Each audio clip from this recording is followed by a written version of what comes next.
ഒമാനിലെ വിശ്വാസി സമൂഹം ബലിപെരുന്നാൾ ആഘോഷിച്ചു. ആത്മസമർപ്പണത്തിന്റെയും ത്യാഗത്തിന്റെയും സ്മരണകൾ പുതുക്കി ഒമാനിലെ വിശ്വാസി സമൂഹം ബലിപെരുന്നാൾ ആഘോഷിച്ചു.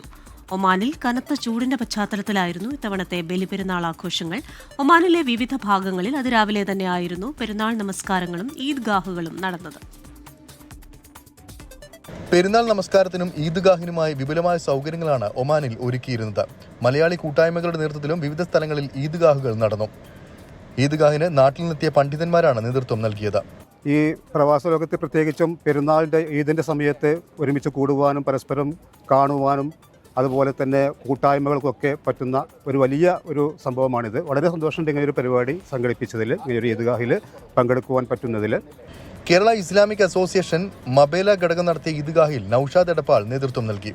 ഗാല റുസൈക്കി ഗ്രൗണ്ടിൽ നടന്ന ഈദ്ഗാഹിന് സ്ത്രീകളും കുട്ടികളുമടക്കം ആയിരക്കണക്കിന് ആളുകൾ സംബന്ധിച്ചു.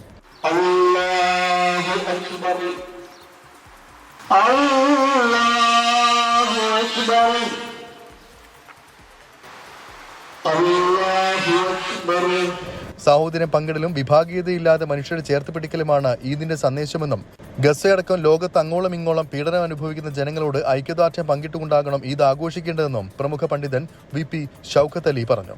ഒമാൻ എന്ന് പറയുന്ന ഈ രാജ്യത്ത് സാഹോദര്യത്തിൻ്റെ സമഭാവനയുടെ ഒരു നാട് കൂടിയാണ്. ആ സന്ദേശം ലോകത്തോട് വിളിച്ചു പറയണമെന്നാണ് ഈദ്ഗാഹകളിൽ നമ്മൾ പറഞ്ഞിട്ടുള്ളത്.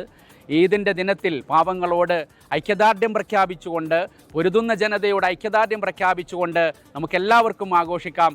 ഒമാൻ ഭരണാധികാരി സുൽത്താൻ ഹൈത്തം ബിൻ താരിഖ് നിസ്വയിലെ സുൽത്താൻ ഖാബൂസ് മസ്ജിദിലാണ് ബലിപെരുന്നാൾ നമസ്കാരത്തിൽ പങ്കെടുത്തത്.